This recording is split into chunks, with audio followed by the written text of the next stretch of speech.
Okay, thank you for joining me for this AFMR session where we hopefully will trigger your autonomic font meridian response as we go through some of my favorite typefaces from the classic Letraset Catalogue of 1985. And we're going to go through the typefaces and their designers, some of the details about those typefaces, and between these there'll be some breaks while I have a chat with the chat who's joining me live tonight. So why don't we jump in again at the beginning with Archon, Archon Medium and Bold, both by Letraset, 1977, classic athletic style that you see often on Letterman jackets if they decide not to go for the classic style there. Advertisers Gothic, of course, not seen so often today with the open counter style there. We have Agincourt by David Key, and Aircraft, which is suspiciously evocative of Led Zeppelin. I'm not sure if this was the official typeface that was used by Led Zeppelin or it was a display type inspired by the logo of Led Zeppelin. Then of course we have Albertus by Monotype, a very classic flared serif typeface. And then we have Alec from 1975, rarely seen today. We have Alexi Copperplate, which is quite a ornate script face. Algerian by Stevenson Blake, British type foundry there. We have Alta Schwabacke, and you'll have to forgive my pronunciation on the German. I'm pretty sure that was atrocious. We have Ambassador Light by Letraset and credited to Alan Meeks in 1984, so a very new release at the time of this catalogue being printed. We have American Uncial. The Uncial script, of course, or Uncial if you are American, is very famously evocative of Irish pubs. Anley Extra Bold by Letraset from 1966, which is very extreme in its stroke contrast.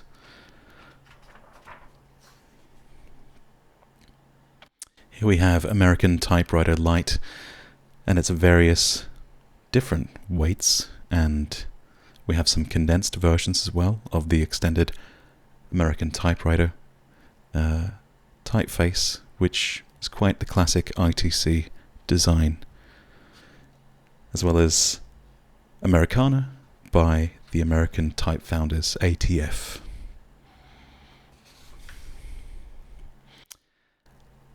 Antique Olive, which is credited to Olive, and I'm not really sure who Olive was. That would be something I should look into. Who was Olive? Were they a type foundry unto themselves? We have Apollo, a very decorative style, which I'm not sure, something about it evokes like a classic court jester. We have Annonce Grotesque by the Amsterdam Type Foundry, so I'm sure I'm also mispronouncing that in the original Dutch. Aristocrat by Donald Stevens, another fantastic script face with quite an ornate set of uppercase letters. We have Arnold Bocklin, very famous Art Nouveau, typeface, Arnold Bocklin. Artistique by Bauer, also very Art Nouveau. In fact, this may be a bootleg version of the typeface used by the Paris Metro, if I'm not mistaken. But if it's not that, it's very evocative of that style. We have Astley by Tony Forster, and Astra by Francois Robert. I'm sure that's not right. Francois Robert and Natasha Falder. I don't know what nationality Falder as a surname is, but that's certainly interesting. From 1973. So very evocative of the marquee lighting of oversized theatre-style lettering. And Augustia Open, credited to Nebbiolo. Interesting. We have Aura Script by Fried Schmitter. Avant-Garde, of course, very famously An Extensive Family by ITC, the International Type Corporation. I believe that this was designed by Herb Lublin himself, although it's quite late in the evening, so I may be mistaken on there. But you can see the fantastic set of special ligatures here that we have. So CA, CO, EA, etc., etc., which were part of what made it so appealing, as well as some of the alternates. So, for example, on the A, we have the standard and the straight left and right edged versions of the A, M, W, and V in Avant-Garde. We also have Baby Teeth, which is a very heavy display face, which brings us through the first set of typefaces in the A family. And wanted to jump in and respond to some of the chat. Thanks for dropping in, Shaq, I can see. Was here. I don't know if you are still with us. I'm enjoying the content over on Internet Shaquille's channel. If you like anything to do with food, you should go watch that channel as well. What is going on? Unfortunately, a lot of the comments in the stream relate to pages I've already gone past, and so I should have thought through how this would work a bit earlier.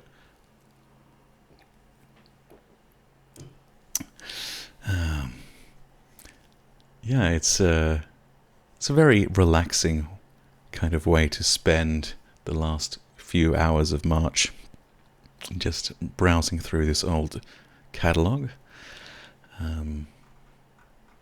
Scrolling back into the chat, did we have any questions? We have some, mostly people enjoying the typefaces, which is nice to see.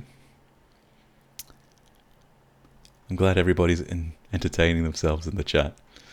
And if I had to pick a favorite out of the A typeface designs, I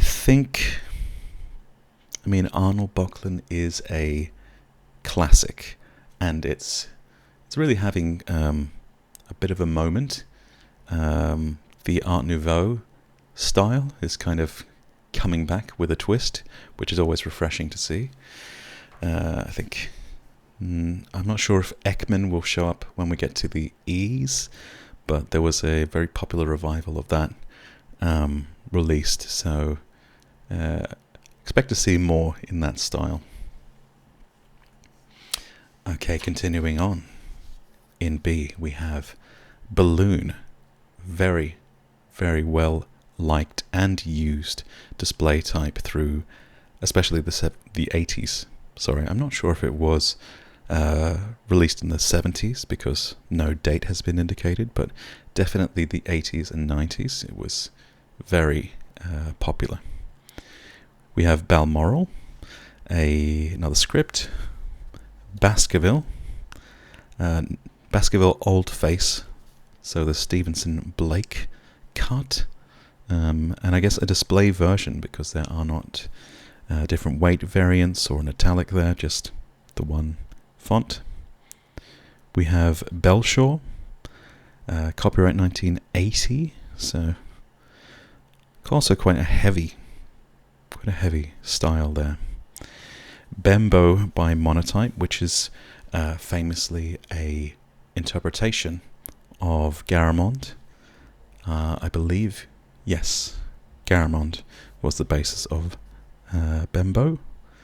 We have, now, I'm sure somebody corrected my pronunciation of this last time I streamed going through this catalogue, but I've completely forgotten it at this point. So I'm going to say Belwy. My brain always wants to say blue, Bluey, but that is a delightful cartoon for toddlers, not a vintage typeface, from 1975, released by Letraset, Belwy. Then we have ITC Benguat, designed by Ed Benguat. This is also a very distinctive, quite a distinctive typeface, and one that was on many paperback books. I think this might even be the Stranger Things title typeface, I believe, is ITC Benguat. But again, I am not going to cross-check anything on this stream, so you'll have to take my misinformation if that's what it is.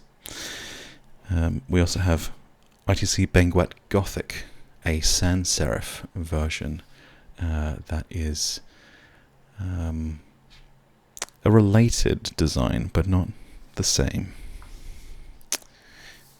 We have Berling from Berling's Grafiska. Interesting. I'm not sure if that is actually a Swedish typeface. Possibly. Berling's Grafiska.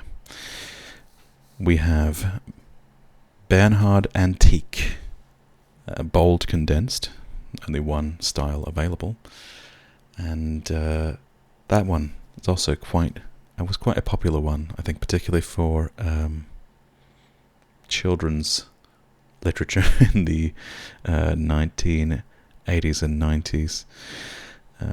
Binner by Facsimile Fonts, which I think is quite a close resemblance to another more well-known display typeface. Blackfriars Roman by Stevenson Blake. Quite a few Stevenson Blake typefaces in the catalogue. And Blackmore, also by David Key. I wonder if David Key was a specialist in historic type styles or black letter styles. We have Beaton Medium, bold condensed, quite the extended family for Beaton, a slab serif typeface. And Bible Script and Flourishes by Richard Bradley. Quite nice, the kind of bookend floral dingbats that are included with this, and a few other nib or broad nibbed calligraphic flourishes for this, which is rather nice. Here we have Blanchard Solid, which feels very 1970s. It's almost wearing flared trousers, this display type. We have Block, condensed by Berthold, also quite popular in its digital incarnation. And Block Up by Sally Ann Grover, This was a design. You can see a few of these were actually indicated as being out of the Letragraphica program, which I discussed in my video on the origins of papyrus. And the Letragraphica program was a way of kind of testing display type designs from unproven designers or more experimental designs to see if they would be viable in the market. And this one obviously had quite the interesting 3D effect. I'm not sure if it's the most successful in every letter form. Some are harder than others, like the T, for example, but quite a striking design. Bodoni, of course, you have to have Bodoni in your catalogue somewhere. This seems to be Bauer Bodoni in particular. And another kind of bell-bottom typeface, Bottleneck, from the Letraset Catalogue 1972.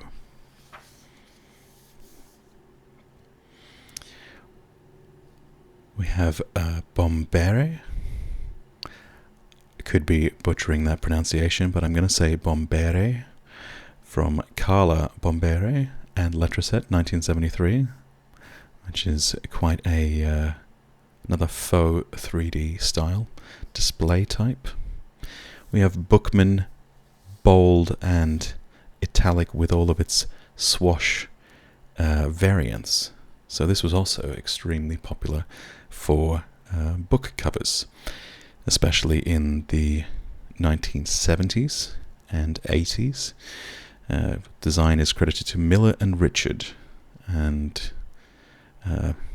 this is quite a fun family to play with, all of these swash variants for titling different in short bursts of text. They become quite a lot of fun with the swash variations. Basarama, bold, quite an interesting and quirky typeface from ITC, which I feel was quite reminiscent of the disco era. Bramley seems to be making up the majority of samples on this page, which was obviously popular in its time, though you don't see it very often anymore. Quite a soft curved serif design in the vein of Souvenir, or somewhere between that and a slab serif. We have Brody, a kind of sign-writerly style script by American type founders, and Brush Script, infamous for its digital version, being used in a lot of places. We have Brighton Light by Alan Bright. Quite a elegant take on this soft serif. Broadway, which is something I've discussed previously in my typography of comedy club branding. People, that was a very academic talk, but quite interesting how the disco and nightlife cliches bled into early comedy clubs. So I believe the Improv still uses a branding based around a version of this called Piccadilly, which is somewhere later in the catalogue, actually. You also see the engraved version as well, both by ATF. We have Bulletin typewriter font, which is quite weathered in some way. And Buster, 1972, again from Letraset. Final B is Bullion Shadow, which is also very 1970s feeling in the proportions. Although I could see this making a return. The thin The thin black key line has made a return in a strong way in graphic design recently. So this typeface would fit right in with contemporary designs. And that brings us to the end of the B part of the catalogue. Just checking in with the chat. What have I been missing along the way? Yes, it would be nice to have everyone have their own copy and follow along.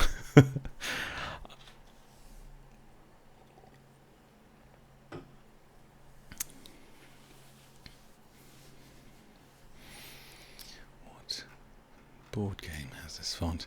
I don't know which board game was being referred to by Paracycling, but I'm glad that people are finding this soothing. How many people have joined this stream? We've got about 50 people here for the chill read through. For those just joining, this is a special April edition of the stream, and we are doing a AFMR session where we walk through some of the classic typefaces of the Letraset Catalogue from 1985. And I hope that you enjoy this relaxing stream. It's not the standard fare on the channel, but it's a bit of a fun way to wind down at the end of a busy March by having a bit of a different departure in terms of genre. Typeset in the Future. Before we move on, I would gladly recommend Typeset in the Future by Dave Addy. It's a great book, and there is also a blog, or there was a blog before the book. And I think you can find some guest articles that he wrote, which, another fascinating topic. The typographic cliches of sci-fi films, if you're interested.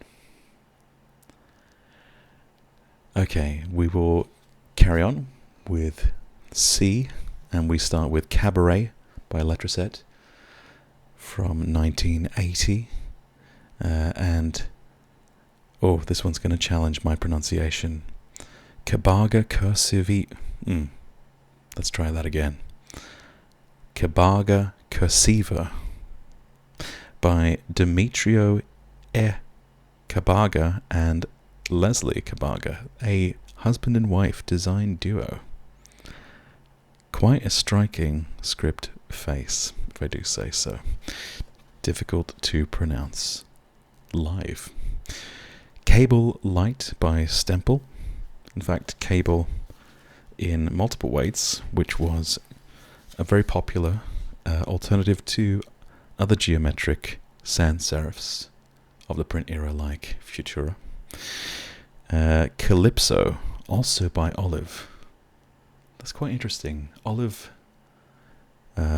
Antique Olive was quite well used in the digital era, made the jump to the digital typography era, but Calypso never did.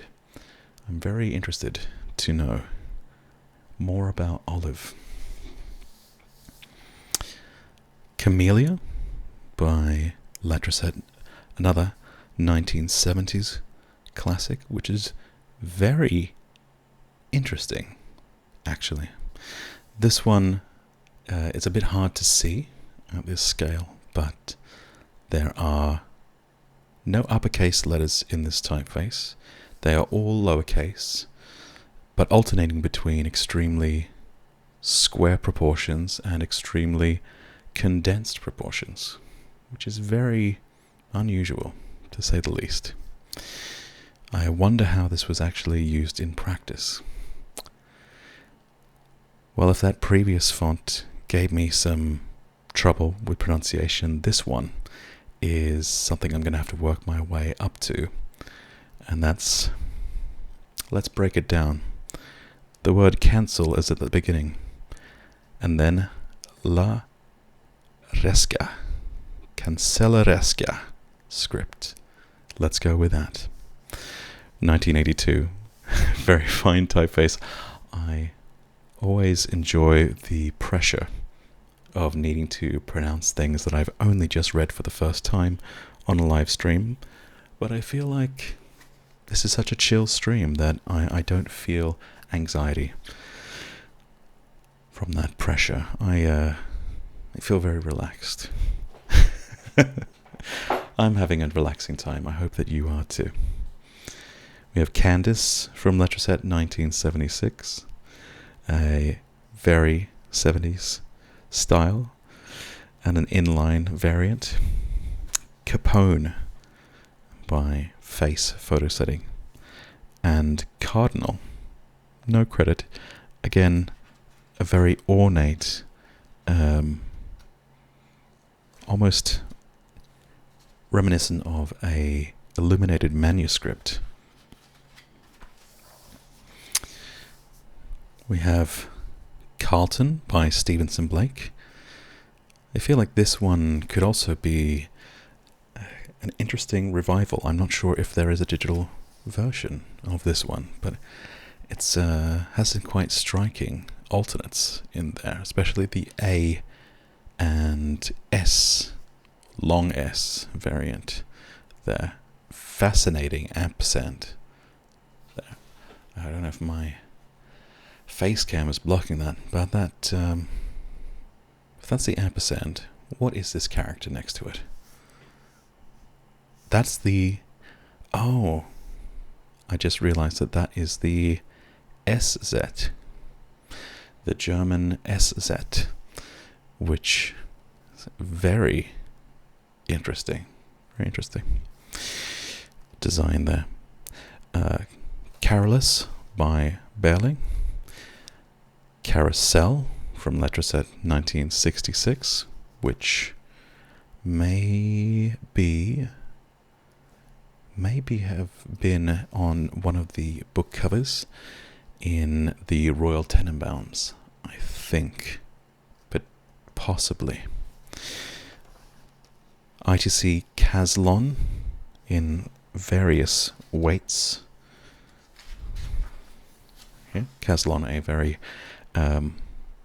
well-known type cutter from early in the, I think, 15th century, perhaps? Between the 15th and the 18th century. I'm not good with those very early ones, but it was like Caslon, Garamond, those guys were very, very classic. Again, there will be no actual checking of facts in this stream, only vague feelings and reminiscences. We have also Caslon Adbold, which is an interesting descriptive name, and that you can see that it was probably used for what it says, for bold advertising copy. Caslon Antique also made it into the digital realm, I believe, in the Microsoft Catalogue, and almost guaranteed to feature on any weathered treasure map or pirate-related school report through the 90s.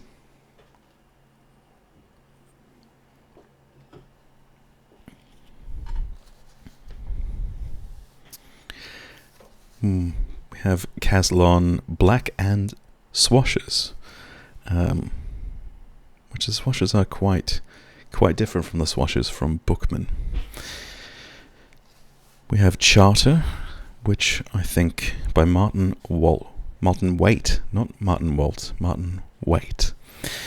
And I think this would also work as a contemporary revival with its very quirky nouveau aesthetic. We have Caxton Roman in many variations. Chesterfield by Letraset 1977. Caxton, sorry, I seem to have brushed over, was by Leslie Usherwood of Typesetra Limited. Interesting. I wonder if she'll have any other credits in this catalogue. Century School Book, of course. Another classic. A lot of the ATF type styles seem to be the ones that made it into the monotype system fonts that ended up bundled with Microsoft products. We have Challenge Bold and Extra Bold, which are a marker style signwriting inspired display type. And Charlotte by Le Corbusier, which, for very famous name in architecture. I don't know if that was his firm. I can only imagine it was. And available in extremely large sizes. 144 point. So I imagine it may have even been used for signage, although it's not very legible. I wonder what this stencil style would have been used for in the day. Chippendale, another Stevenson Blake display type, although it's also credited as a Letrographica title. So that's interesting. I had thought that most of the Letrographica range were from new designers, but obviously some of the older or established type foundries also gave it a crack. We have Cathedral by Martin Waite again. So another name cropping up multiple times. Cheltenham Old Style. I almost slipped up on that pronunciation, but I do know that is Cheltenham, which is a location in the UK. We have Chisel by Stevenson Blake, which is very ornate. Feels like you would find it on bonds or banking certificates, this style of lettering. Chromium 1 by David Harris, a very distinctive display style which did not really translate to the digital age. And Circulus by Michael Neugebauer. Michael Neugebauer, Letraset 1970. Very Bauhausian. Quite a deconstructed approach to the geometric sans serif. Very interesting.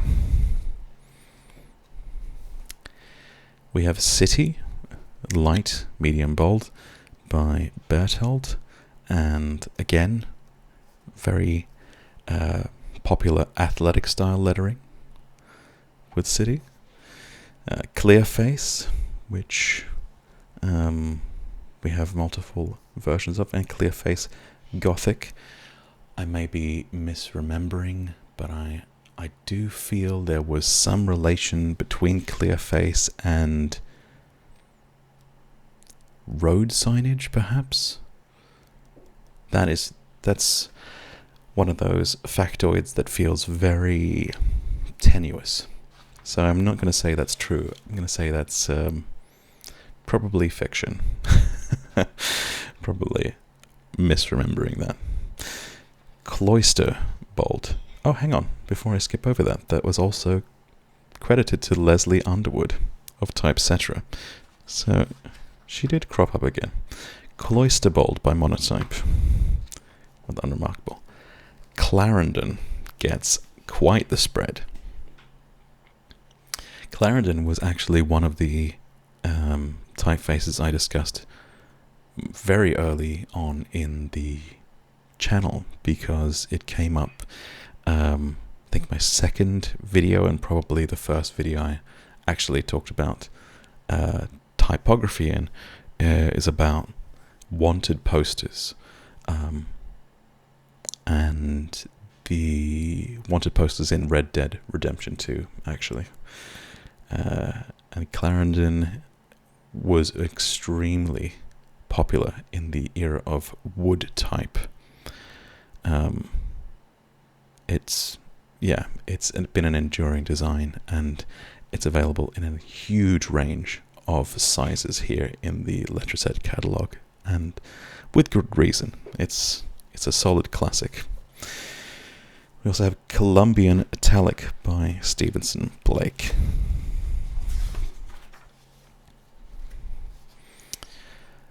Commercial script, fairly unremarkable script typeface, but Compactor by Letraset, released in the 1960s, in some ways was a more popular take on the genre that you'll find Impact in. Impact, of course, the old school meme font, and very, very popular in the early digital type era, but Compactor was probably more successful, at least for Letraset. I did do a deep dive on the origins of Impact when I made the Microsoft typography video, but that was quite some time ago. As you can see, this is also probably available in so many different styles because it's an in-house design from Letraset, so there's probably some incentive for them to offer a more varied range in their own styles than in designs that they've licensed from other designers or foundries. So quite the extensive availability in that family. Company by Martin Waite, who seems to be quite prolific in this catalogue, but is not a very well-known name in type design.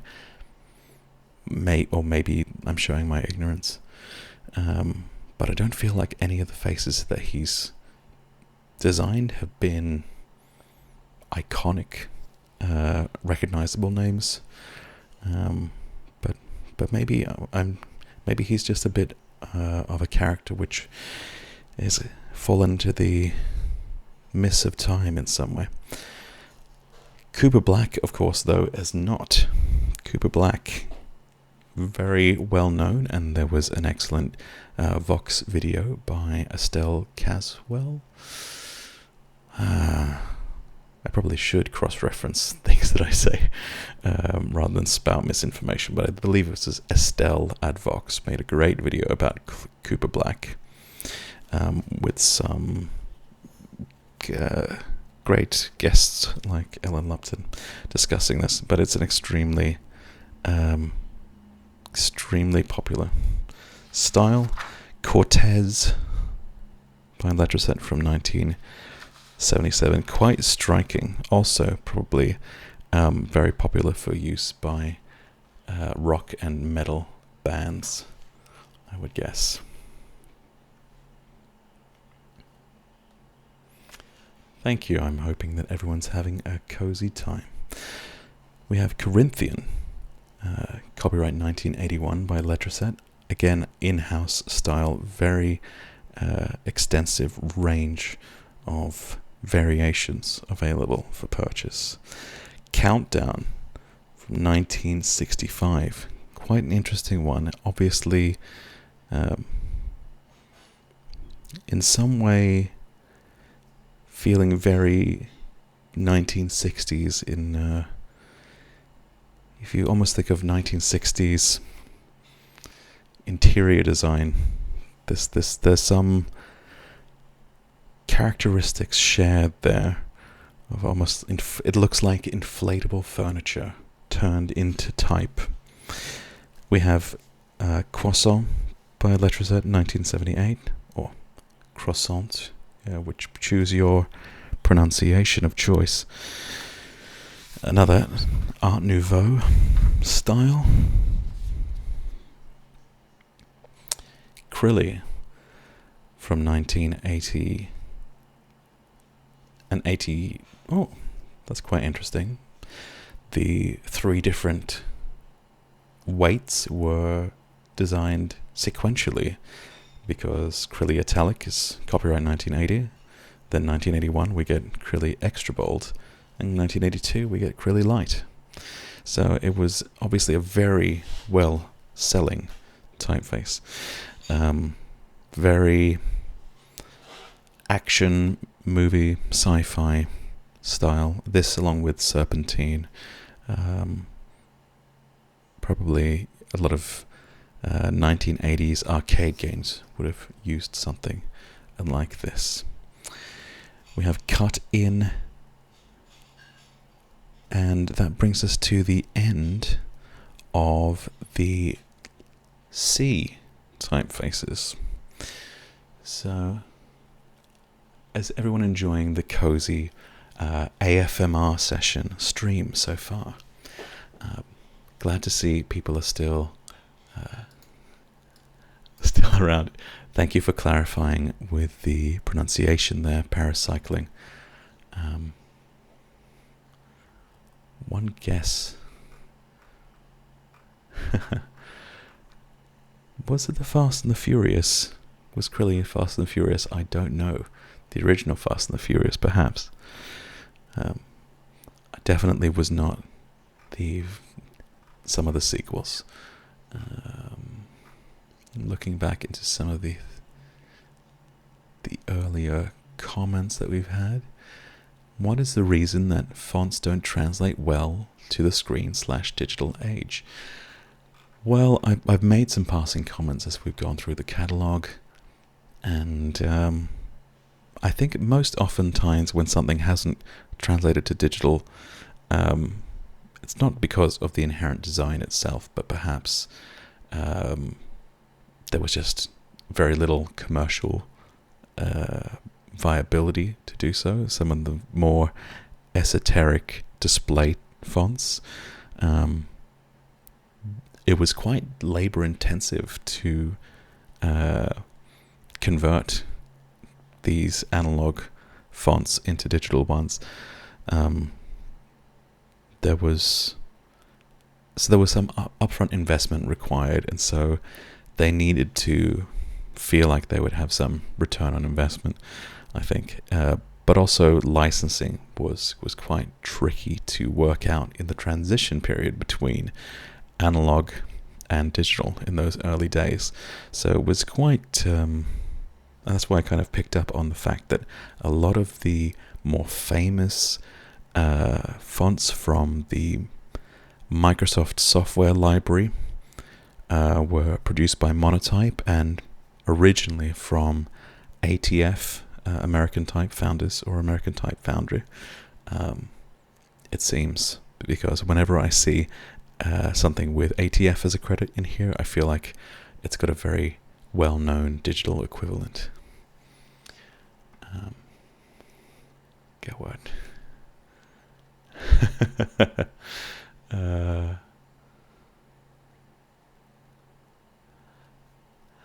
I think maybe, well, this could be, it would be great if I had the budget to 3D animate.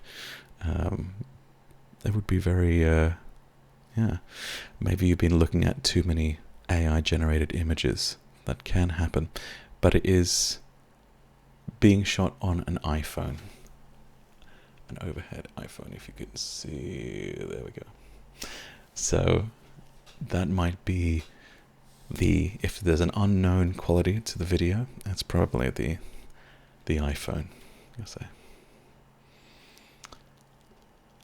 I'm going to take a sip of water and then we'll continue with the D's, because there's some interesting ones in here.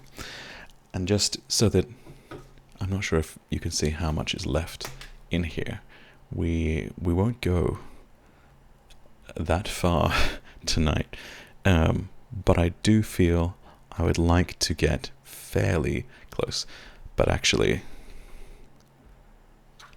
believe only this much of the book is actually typefaces. The back half have got other transfer sheets that were sold by Letraset Corporation, including clip art. We have some clip art here of various international landmarks, some pets and cats and kind of things. Then also half-tone sheets for rubbing onto cartoon artwork and various things. Various patterns. Also, architects would use these at the time. And borders for pages. We have, love this. This was used in the video for Papyrus. I think I showed this example, but here we go. Don Quixote in Papyrus. But they also had a lot of products. I think they had the license for Letraset at this point as well. So there's there was an entire Letraset ecosystem you could buy into when they were at the peak of their cultural relevance, and it's a fascinating little snapshot of what typography was like before the digital age.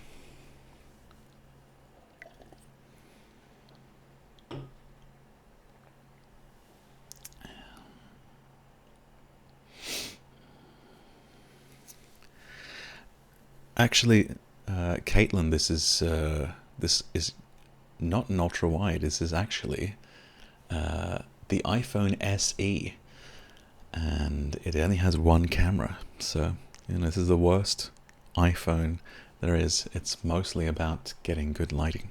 So there's a little tip: get good lights, because you don't really need a fantastic camera. And this is also cropped in from the full picture, because my desk is not in showroom condition, so I'm just keeping eyes focused on what's relevant for the stream. But speaking of which, we can pick it up from the D, and I really like this first D. The first D typeface we have is Data 70 from 1970, and this is an early OCR inspired typeface. Now, for those who don't know about this computer history, it used to be that computers found it very difficult to recognize characters in scanned documents, and so there were specially developed typefaces for machines to recognize, and the most famous pair are called OCR A and B, which I believe Adrian Frutiger worked on at least one of them, but the very earlier ones were used in banking, and I believe still some checks, bank checks, use a typeface like this for some of the numbers printed on the bank check from those very early systems. So they're quite strange in their construction. They were designed on a grid so that the computer would be able to recognize them at low resolution. I'm not sure if this was an actual OCR typeface or merely inspired by it, but quite an interesting one. But I'm going to try to keep the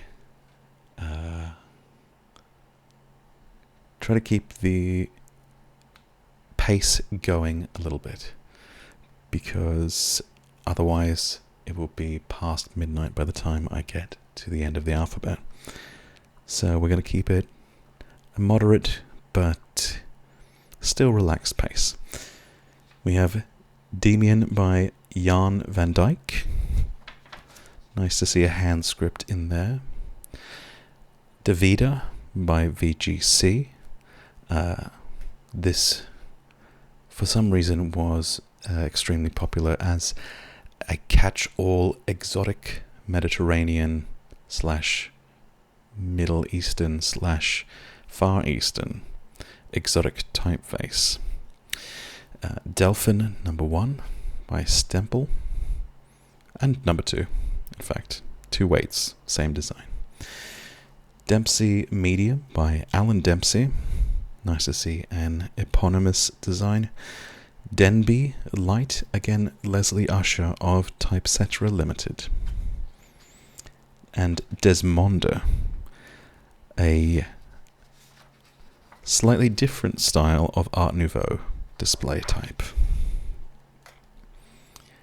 We have Din. Quite a different style of Din. 16M, 17M, and 17. I feel like I recognize these from engraving machines. The kind of engraving plates engraved plates you would find under trophies. I feel like they were always in this typeface. Of course, Din was a thank you to Fahukugads. I'm not going to pronounce that username, but thank you very much for the super chat, and I'm glad that you are finding this relaxing and enjoy your nap. But Din was a body like ISO as well. I think there were standards. I'm not sure what you call it. An organization that set standards and kept was for standardization, and that's why they also were behind, as someone mentioned, the German road signage typeface as well. There's a very famous typeface that is probably originating from some DIN standard that is just known more widely as DIN now. But this one is not that. And that's quite interesting, and I'm not sure how you would ever find it by searching, because the other one is so ubiquitous. I'm not sure how you would discover where to find this. But there you go. Moving on, we have Dom Casual, which, again, a sign writing inspired typeface. Dynamo Chrome by Alan Birch. Quite a few of these 70s and 80s effect style typefaces in here. So there's Dynamo, which is an interesting design because it's basically a slab serif with angled terminals. So quite distinctive. And obviously quite popular based on the number of variations available. Moving into E, we have Edda, and I feel like this is very, very relevant today. This style of almost melty, organic display typeface. I think you can see this on high-end beauty products and probably some high-end legal cannabis products, I would say. But this Art Nouveau revival, I feel like this style has come back in a major way. Egyptian, outline, bold, both. So the outline version was by Letraset in 1965, but the original was by Amsterdam Type Foundry. Classic slab serif in the Clarendon style there.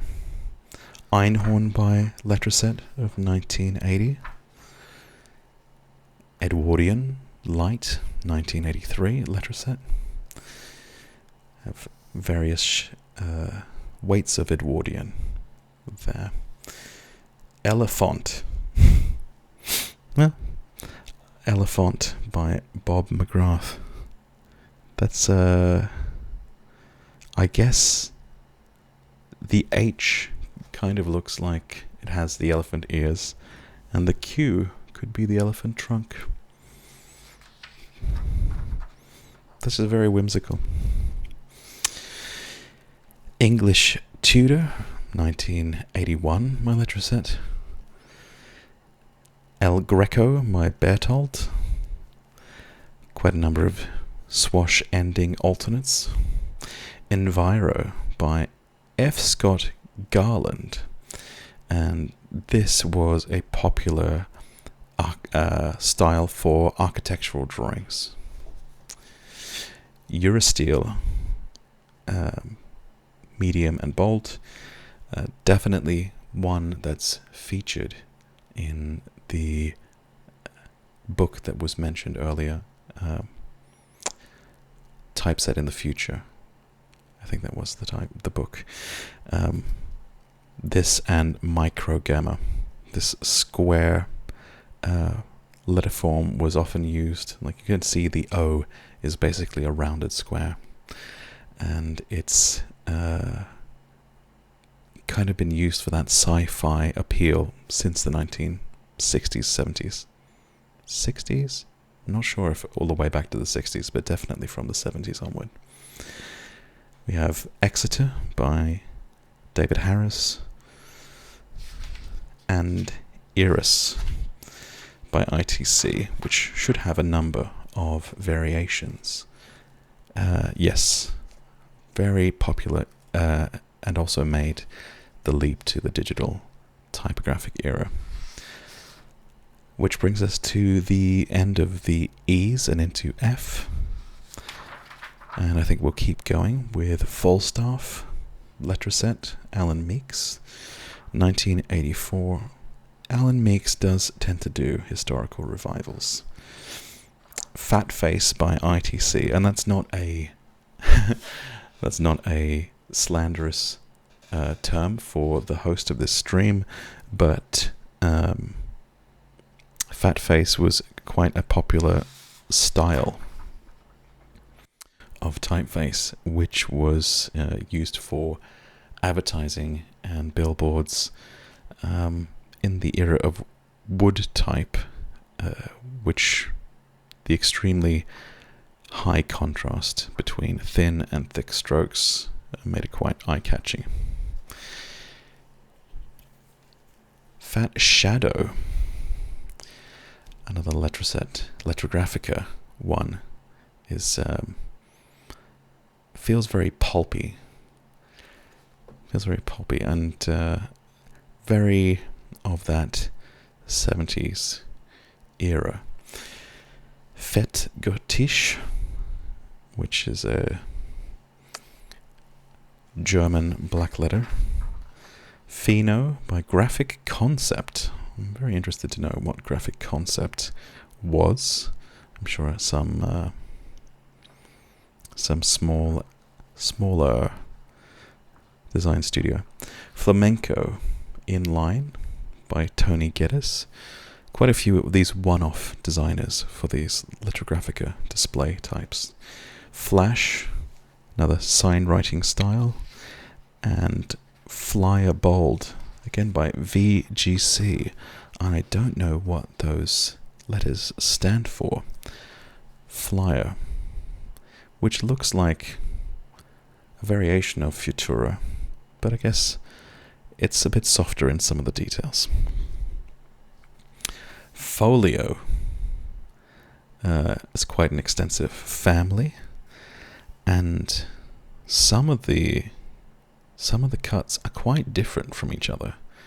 You can see how exaggerated the A is in the medium extended. This Bauer typeface, and that wasn't uncommon, I guess, in the earlier days that multiple people would work on the same extending the same family of type over time and make little tweaks as they went along. We have Fortune Bold as well by Bauer. Only available in bold and extra bold, it seems. Formula 1 by Face Photo Setting. It's an interesting one. Very similar to VAG Rounded, which is, I suppose, a lot of those rounded typefaces are fairly difficult to distinguish from each other. But VAG was designed for the Volkswagen Auto Group, which is where that acronym comes from, and was, I think, bundled possibly with... Maybe it wasn't bundled, but it was the typeface of choice for the Apple keyboards for a number of years. But this is a similar typeface called Formula 1. We have Fraktur Bold and Frankfurter. This kind of form was very popular. I think we saw a chromium effect version of this earlier in the catalogue, but this is a very rounded style, Frankfurter, with a highlight and inline style, which I think this never really caught on as a decorative style in the digital era. And of course, Franklin Gothic is a titan of a design. Franklin Gothic has been interpreted many different times. And this version comes from the ATF collection. There we go. Freestyle Script by Martin Waite. Oh, so we're saying that Martin Waite was not so well known, but Freestyle Script is, well, I won't say it's my favorite design, but it is memorable. It's a bit signwriterly, but I think it definitely made an appearance in my roundup of logos of London boroughs. I'm trying to remember which one, but it was not one of the good designs. Fritz Quadrata was quite memorable to have a serif typeface with open counters, which the original weight was by VGC, but the bold weight was by ITC. Quite interesting. Frutiger Stempel. So Frutiger was quite, I think quite a few different versions of Frutiger used this numbering system to indicate different weights. Which is interesting, but Frutiger, one of the perhaps the most classic of all humanist sans serifs, and the default for designed for an airport signage system, and has been used for such ever since. Futura by Bauer. We of course expect to see many different versions of Futura available in the catalogue. Of course, that's an interesting one. Futura Bold reversed. So that would have been installed on glass or places where you would see. I think we had a discussion in a previous stream about where that would appear, as it was very niche, the number of places you would see reversed letters that weren't on the front of an ambulance. There's also a script, Futura Demi-Bold, which seems quite unrelated, but Futura Display, I mentioned before, in the typefaces of Wes Anderson, and I don't believe that I've seen him use Futura Script or Futura Black, which is interesting that we have Futura Black, Display, and Demi-Bold Script, all feeling very disconnected from the core Futura family. We have Galadriel by Letraset, 1975, getting into G. So we may actually take a pause there because I think we went from D all the way to F. And I'm going to take a little break before we get into G. Yes, there will be Garamond to get into.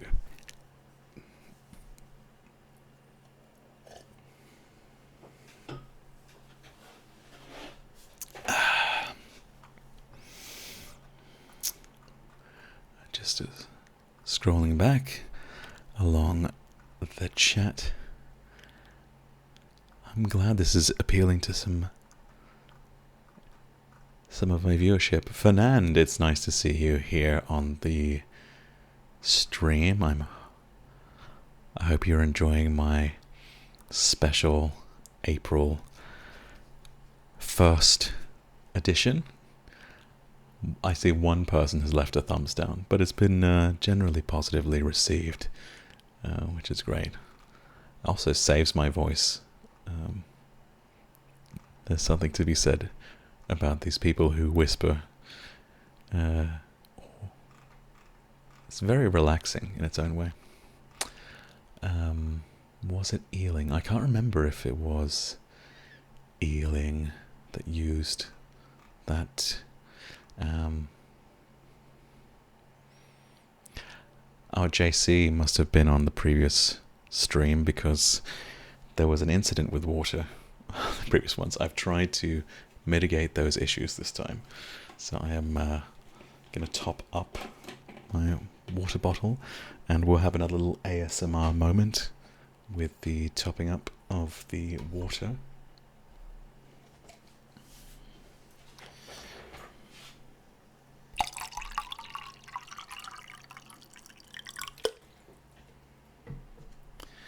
I hope that was satisfying for everyone.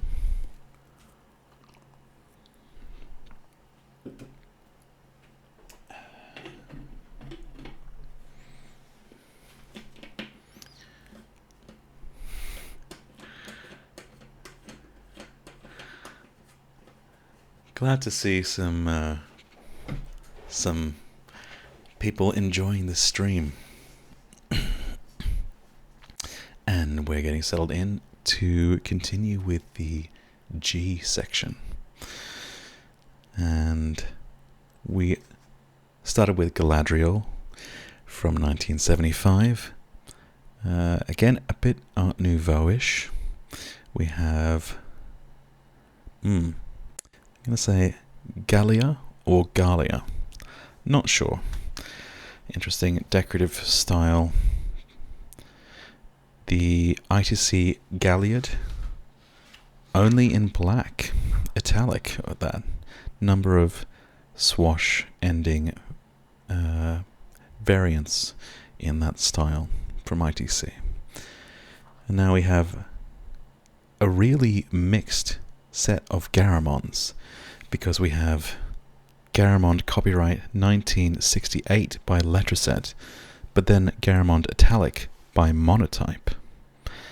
Then we have Garamond Ultra by ITC.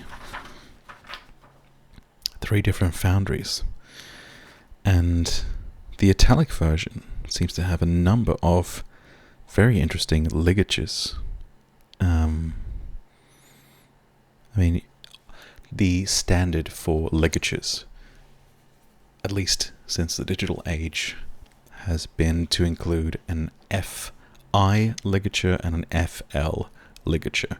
At a minimum, those are fairly standard because it's very common for the lowercase f and the lowercase l to bump into each other, or for the dot of the I to overlap with the top of the F.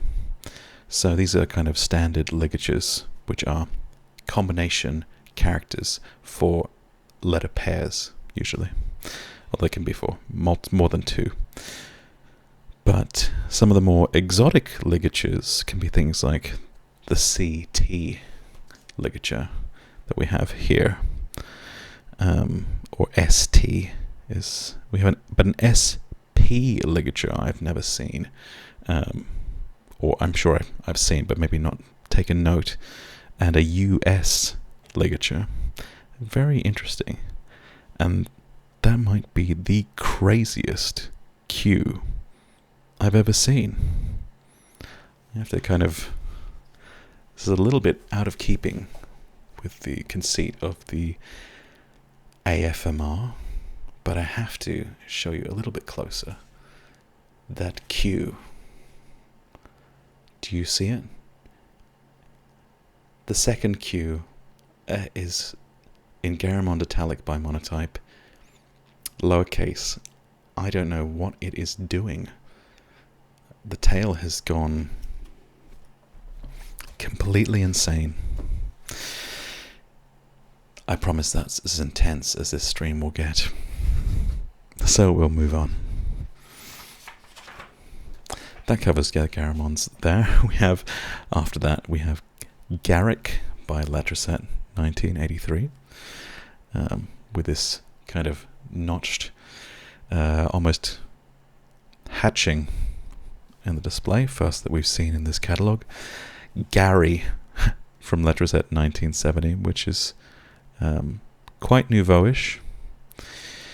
Glazer stencil by Photo Lettering, and Gill Sans by Monotype. As you can see, there are many variations of that typeface. Gill Sans, very well known. Nobody, and as I said, we're keeping things chill, so we won't talk too much about it. Glastonbury, Letraset, 1979.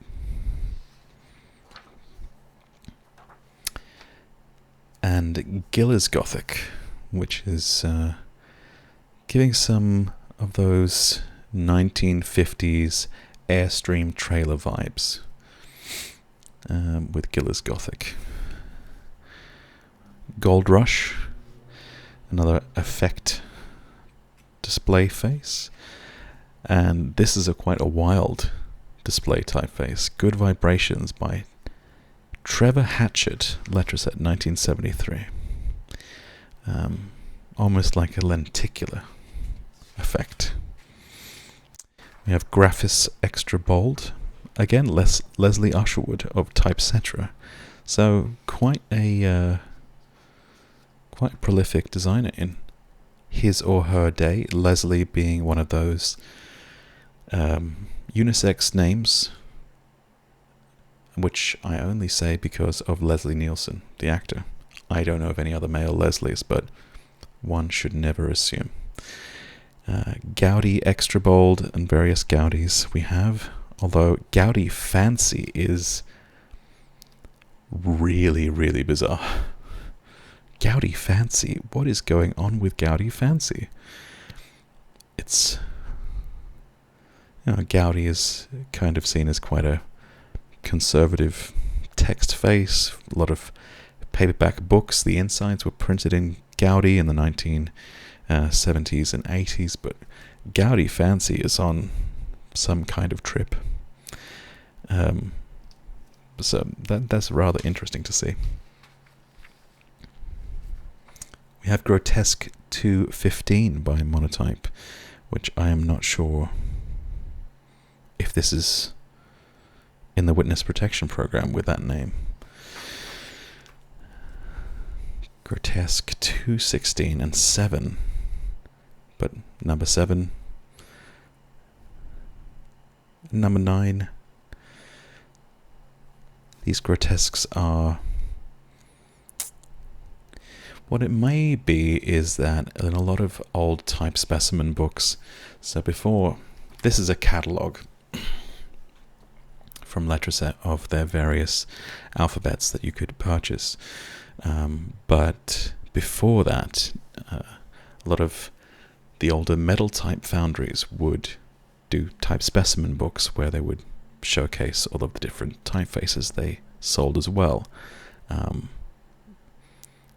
And a lot of the names were extremely generic like that. There would be, grotesque number 5 or 6, and no kind of further context provided. So these may be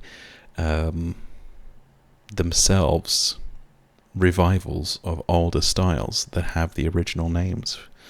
That's quite possible.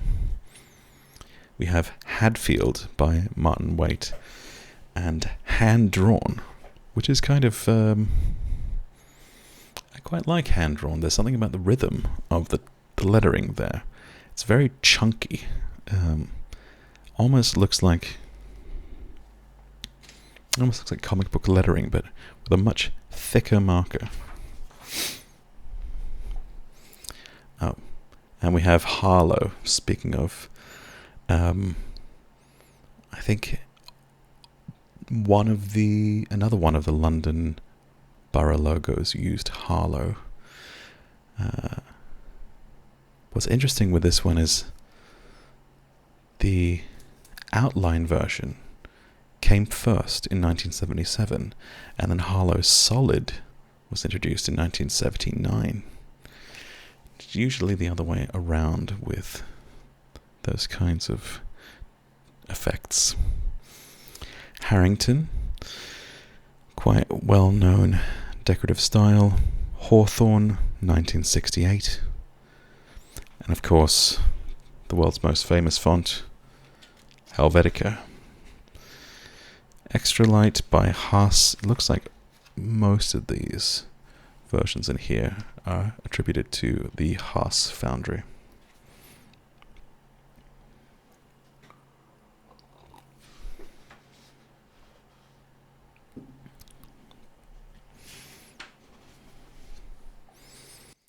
Just pages of Helvetica, of course.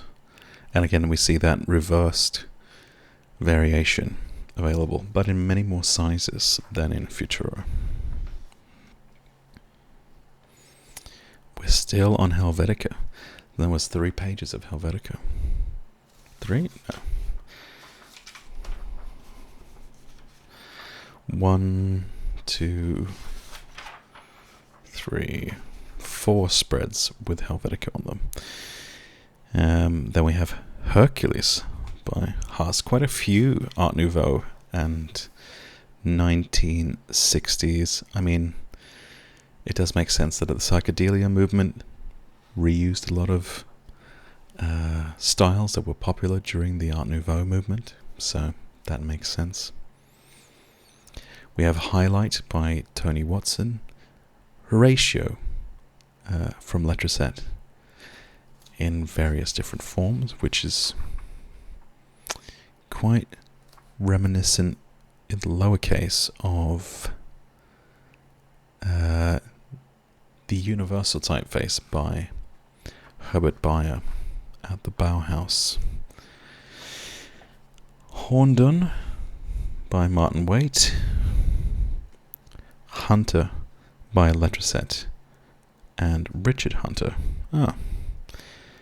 Again, kind of looking like something on an old-timey promissory note or engraved bond certificate. Impress by Letraset 1983. It might be difficult to see on the camera, but this has a weathering effect, like it was pressed without full ink contact. So giving quite an interesting texture, though not available in very large sizes. So very subtle. I wonder what the base letter forms were from. Italia, we have quite a few variations of, from Letraset 1975 through 1979. Italian Old Style, which is quite strange serifs actually when you look at it. Isometric by Letraset 1983, which is quite interesting here because, yeah, this would have been used transferred onto isometric illustrations. Very interesting. I wonder if that is... looks like it's basically Helvetica. The R is a bit of a dead giveaway, I think. Terminals look about right. They probably would have tweaked slightly the base letter forms, but it looks mostly like Helvetica. Isonorm. Again, these, I'm not really sure what these BM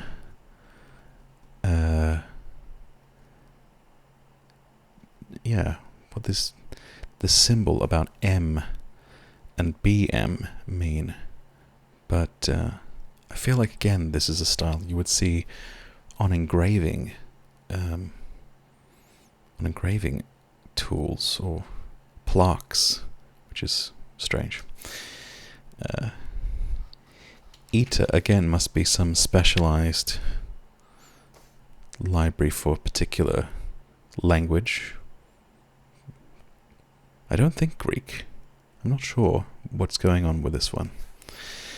Maybe a different language using the Latin writing system. But very interesting. Jensen. Various different versions of this serif face. Very stubby looking serifs, actually. Julia script by David Harris. Not to be confused with Juliet by Nebbiolo. Let's see if I'm getting that pronunciation right. And I think once we get to the end of K, we'll take another pause. But got Calligraphica and Kestrel. Again, Alan Meeks, a name that's been showing up a few times. Knightsbridge by Letraset. Coke Fraktur. And Colosse by Face Photo Setting, which it definitely feels colossal in how thick those letter forms are. Corina seems to have a number of variations available. An ITC typeface.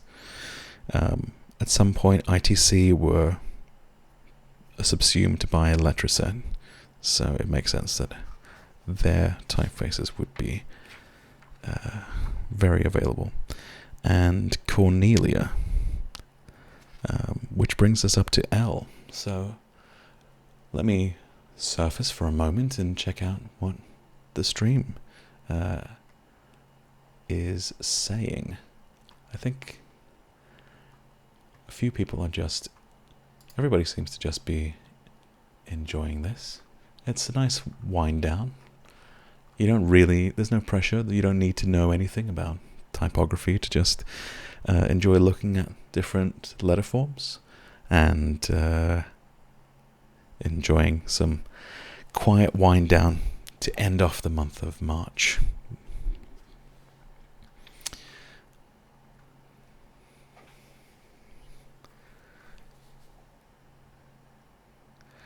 Yes, I think there was some discussion a little bit about this E1A, and I think Caitlin answered that quite well, is that it's just a sample of a capital, a numeral, and a lowercase for size reference, because these all give the point sizes, and these were Letraset transfer lettering was available only on sheets of 1 point size at a time, so you'd have to purchase each size of font separately. That's how analog type worked. And we also have a question about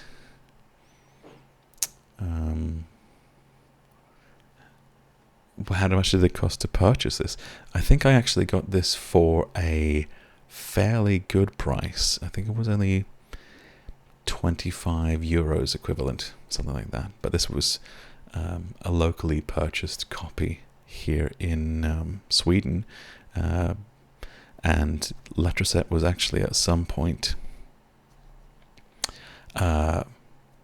purchased by a Swedish stationery corporation called Esselt. I think that's how I pronounce it. I'm actually not familiar with them. They're not that big a concern anymore. But they purchased out Letraset, and it became Letraset Esselt. So I think if you can find a copy that is a copy that's local to you, you can find these for a fairly reasonable price.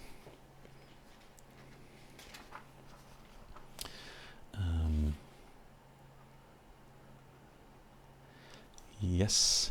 Yeah. Caitlin just brings up the point that, font, the way that we use font and typeface these days, it's mostly a lot of... it can be done in a gatekeeping kind of way, and I don't really think that's very good, that we gatekeep people from talking about fonts or typefaces. Use whatever words you feel are natural, because the distinction is quite obsolete in some ways, especially when we come to things like variable fonts. I mean, it's kind of an oxymoron if you feel like those definitions are stuck in place in their historical use. So I don't make that distinction generally in my videos, but traditionally it was the typeface, was the design with all of its different variations, and the font would be a very particular size and variation. So 36 point Coroner Heavy would be a font, but Coroner would be a typeface. But really these days in the world of digital typography, it doesn't matter.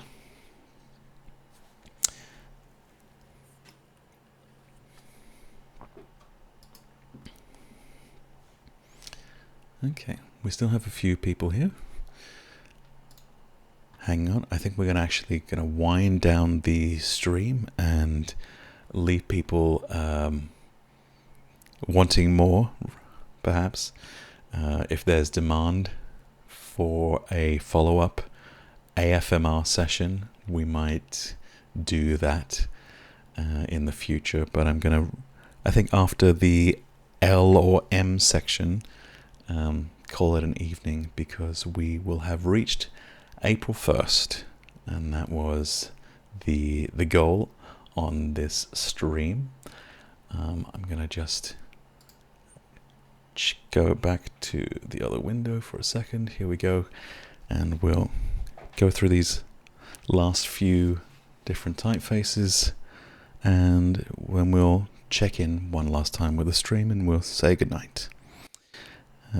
So picking up with our next L, we have LNC Stymie Light Line, which is quite a mouthful. LNC Stymie Light Line.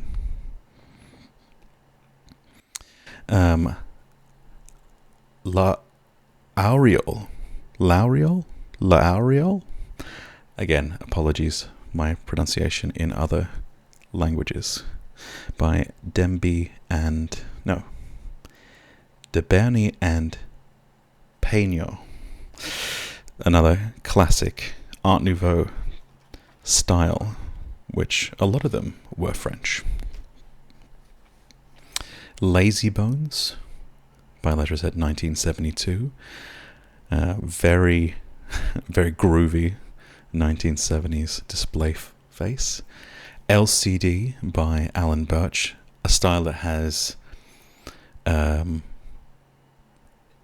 not not gained in relevance since the 1980s. I think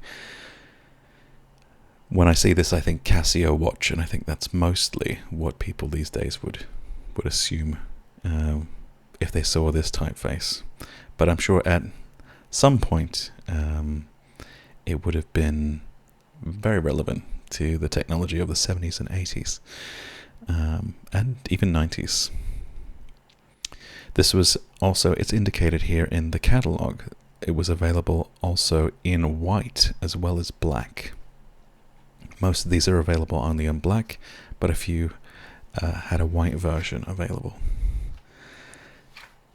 Le Golf, I could get that pronunciation that time, by Antoine. Oh, and now, of course, what is it?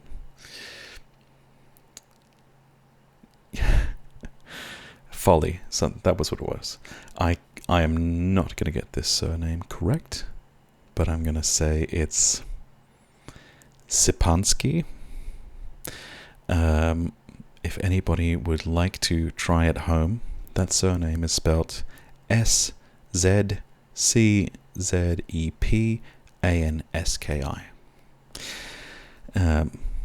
Le Grif by André Michel Lubac. I sure hope that we get through the French names section fairly soon. But there is a good, remarkable number of different calligraphic variations for both the upper and lower case in that one, which would have been quite versatile in its time. Le Robot Noir by Den Bernie and Peignot. It's like I'm having a French reading session. And, oh, we're not done yet. Letraset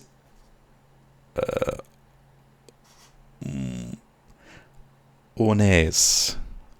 Oh, has Paris Bicycle left the stream? I believe that they have, so you'll have to forgive and return to the strike on the streets. There are more important things than my terrible pronunciation at the moment. But quite an interesting ornamental alphabet, nonetheless. We haven't quite made it through the weeds of interesting names yet. We've got Lectura by Tetarode. We're almost through the stream. I've just got to get through these names. Lindsay by Lindsay Holton. That one's... Oh, thank you, Lindsay, for giving me some relief from these names. But that's a very interesting design, which looks like it was done by a broad nib pen. Linear by Letraset 1969. Locomotive by Martin Waite, who's very prolific. I'm surprised I was not familiar with his name. Loose New Roman by Schedler. And this is an extremely 1960s, 70s style, which it makes me think of the titles of I Dream of Jeannie or something like that, or Austin Powers perhaps. Lublin Graph Extra Light. Lublin, of course, was Herb Lublin, a very famous lettering artist and type designer, and I think there are still some excellent talks put on by the type at Cooper, at the Cooper Union in New York, called the Herb Lublin Lectures, which are available online on Vimeo, I believe, as an archive. And if you are interested in learning more about typography, there are some really interesting lectures there in that series. So if you want to learn some of the more esoteric aspects, feel free to dive in there. And I'm sure if you've joined this stream and enjoying the very calming academic tone, there'll probably be some material for you there as well. But Lublin Graph, kind of like Avant-Garde, had many, many ligatures and variations. So it was quite a fun one.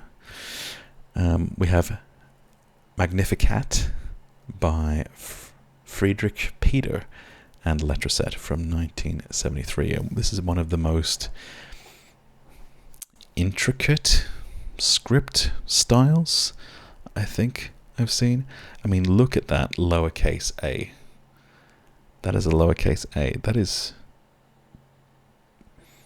There is an alternate version of lowercase a, but it is taking a very circuitous route to trace the shape. But it's fantastic that it exists. Really fantastic. Magnus Bold by Bruno Graswil. Manuscript Capitals. And Marvin by Face Photo Setting.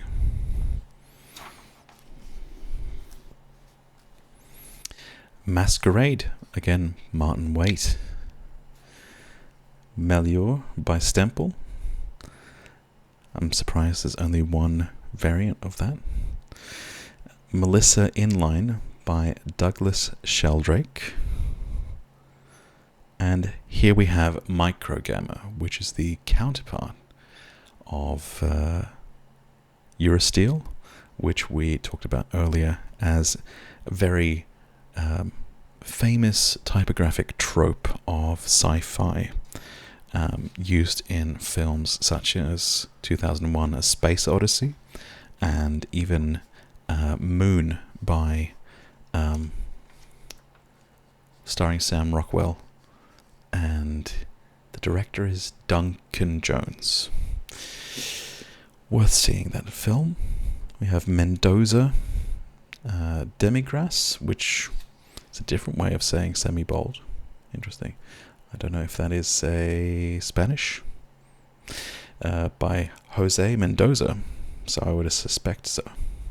We have MGB Patrician, which I think might be the typeface of the Addams Family, perhaps, by MGB Communications Inc., something we haven't seen before. Or was the Addams Family predating this? It's one of those, it might be, was it a black and white show? I feel perhaps maybe the Addams Family films of the 90s used this typeface. We have Michelle by Michelle Waxman. Mistral again by Olive, which I think I'm very intrigued to find out more about Olive, what this type foundry was about, because they have quite a few iconic typefaces that they released. And then we have the Motta group of fonts,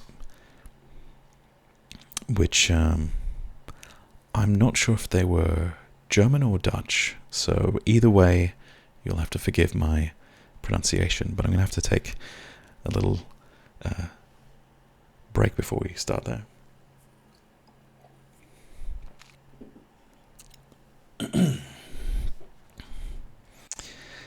And I think you may recognize one of these as we go through them, but we have Motta Femina, Motta Ombra, and Motta Textura. Motta Tectura. Motta Tectura was the typeface that was used for the early Apple computer logo. So if you were wondering why it looks familiar, it's most likely from the early Apple logo. Modern number 20 from Stevenson Blake, which is very extensive range available for.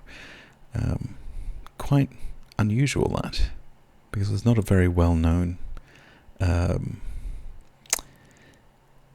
variation on this idea of the Didone style, I guess. It's similar to Dido or Bodoni, the more famous high contrast display styles, or high contrast serif styles.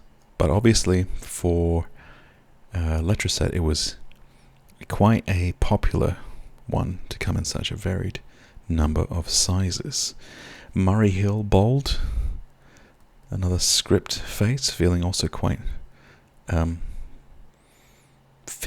and 60s, I'd say. Perhaps some signed writing influence. And finally, our final M. Let me have a quick browse and see how many N's we have. I think we have one more page of N's, so we'll end at the N's. We have Musica, which has got a very ornamental uppercase option. Neil, bold by VCG. Quite an interesting style. Neon, Neptune, Navision Casual, News Gothic, and that brings us to the end. News Gothic being a very well known and used typeface also into the digital era. But I think that's going to leave it for the evening. We are now, in my time zone at least, in Saturday, the 1st of April. I hope that you enjoyed this softly spoken reading from the Letraset Catalogue.